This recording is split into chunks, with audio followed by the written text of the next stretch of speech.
too have supplied a lot of books. And then I go around buying books with my own money. And a lot of congratulations to my wife and my 2 children for supporting this idea. I was just, in fact, you were taking words out of my mouth. I was going to wonder how you acquire the books. I mean, who funds the operation? Actually, just my salary and my wife's salary that funds it. Yeah. Although we're a non-profit, but the revenue is not coming in, so we're just doing it from our own salary. What are some of the difficulties you face? Maybe getting these books here and serving the students, especially students since we're in the university town. Well, the difficulty is transporting the book from the U.S. And the problem with the customs, getting through the customs in Douala, and the difficulties of paying the rent, the electric bill, the employees. Because you see, we got membership to get into the library. That is 200 francs, which basically it's just basically free. So the membership cannot even pay one of the employees. So everything is still from our own costs. Have you ever thought of a moratorium? We're talking about taxation now. We're talking about customs at the ports. Have you ever thought about that? Oh yeah, I do. I fight with them every day. I got people say I have to pay taxes, which they come knocking at the door every time. I got custom officers who say, hey, they have no children in school, so they don't care what I'm doing. They just need their bribery is just extremely high. And so it's really frustrating. I'm almost coming to a point of closing down. If I don't have a headway, I may shut the doors because it's getting too much into my own pocket. Shutting the doors, a public library, the first of its kind in a university town, don't you think this would be a disservice to the population? 7 years are so many years. I have no support. I've appealed to the government, I've appealed to private individuals. Surprisingly enough, the Americans are doing their best to help us. But the Cameroonians, they just give me hard times. So the way things are going, I'm almost certain that I may close it down. Students we've met, pupils we've met using the library. When you see these people streaming in like the population we have in here now, what crosses your mind? Well, that's the only encouragement, that's the only reward I do have. We just left other schools. We came from Kingston, St. Therese, Sasse, and a famous school like Sasse College, which is really one of the famous schools in Cameroon. Actually, I helped them to reopen their library. Their library has been closed for years. We sent them a good 1,000 number of books, and we were there last week, and the library is functioning. That is the only thing keeping me running. But sooner or later, I may be on the minus. I'm running almost on red. You seem to have embarked on a book reading crusade, because you are not only touching on activities in the library, you've gone as far as the blind. You donated books to the Blue Blind Center. Yes. You're going to meet, you're going to orphanages, and you're giving out books. What satisfaction do you derive from this kind of activity? Well, looking at my own background, that when I grew up, I did not get the opportunity to read. My parents were extremely poor. I was poor. And I found that where I am today is because of books. So I look at these young minds, and I'm like, if you give them the opportunity, they too may benefit as I did. And that's the whole. And in the past, we Africans keep on blaming the whites for not helping Africa. And the question is, what are we doing to help Africans? I've been in the U.S. now 30 years, and I feel that I owe this country, and not just Cameroon, I owe Africa. We are doing some work in Nigeria, we're doing some work in Ghana, and we're doing some work in South America spreading books. And I think books, that is a good weapon. Dr. Fonge, you did organize a seminar in the University of Buea, and you have been involved in a number of things. Could you tell us exactly what other activities attract you here, and why the interest? My whole vision, this building, we already acquired a building that we're going to break it down and come up with a complex that will serve the community. My vision is to have what I call a community center, where we're going to get, like right now, we host seminars on diabetes, hypertension, domestic violence. I want some individuals who may want to come here and do whatever they want to do for the goodness of the community. That's my vision.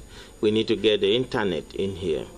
We want to get this should be a place where people can come and do things like retreat, to read, like last time we had a 50-year anniversary. People that have been married for more than 50 years. That's right. So the vision is to get the community involved. So I'm looking for a community center. There will be so many activities taking place. If you were to say a word to the Cameroon government, what would you say?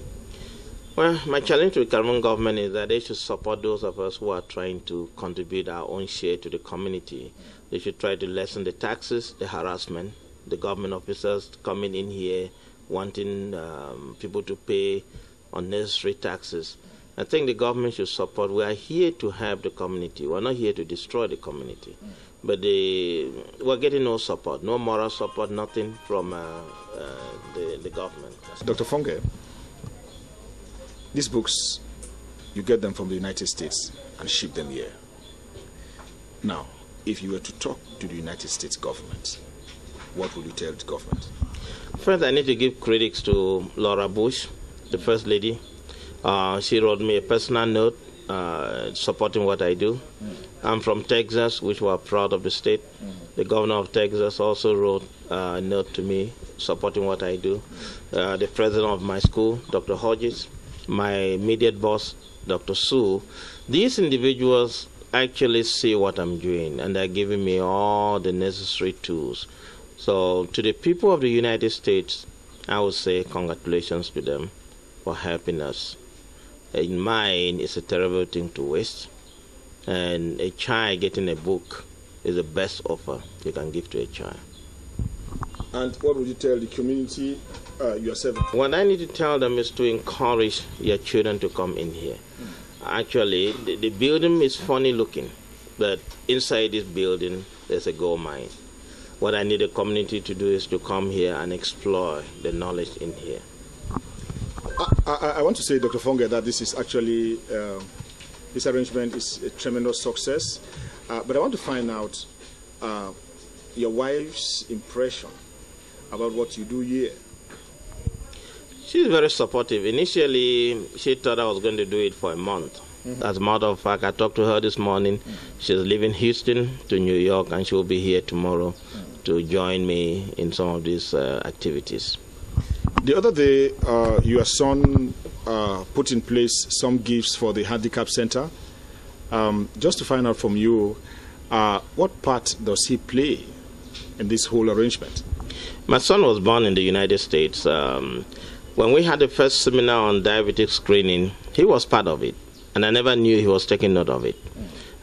He is in Vanderbilt University, a private university in Tennessee, and his essay going to the university was about the seminar she had in Cameroon. So now he went back to Vanderbilt and met a club of students over there. They contributed some money, and they bought toilet articles like bathing soap, toothbrushes for the handicap center, for the orphanage in my 14. So he's in full support. Same with my daughter, Susan. As for me, I don't... Yeah, what he is actually saying is the truth. I myself, many business people do complain about this taxation issue. And if the government don't do something, he will likely close it, and we will be the one to suffer. And then our younger brothers that are coming will be the one to suffer, because this place actually helps us. Like most students, they find it much more easier coming and reading here. Like for example, in cities, mini cities, at times where there is a lot of noise, you find yourself keep rushing to come and read here. Yeah. So if actually they close this place, it might not actually be a hamper to him, but to us, some of us that actually use the place. So I can recommend that the government should actually reduce the taxi, because this issue of taxi It's a problem. Really a problem, not only to him, but to all Cameroonians. Now, what are the problems you find here in this library? actually, as I was just telling you a while ago, the problem is that, first of all, the place is not actually very big. They need to increase it to make it large, so that it can accommodate many students. That's right. Yes, and as concerns the book, there are many books here, so I can't say the books are not actually available. I think the problem of space. Now, are you by implication saying there are times you get here and find out that there are many students, and as such it's difficult for them to study conveniently or something? Yeah. At times you actually come here, you find that the place is saturated, especially when they are writing exams. You know, during that moment, students find themselves somehow like reading like never before. Yes. They become more serious. Yes.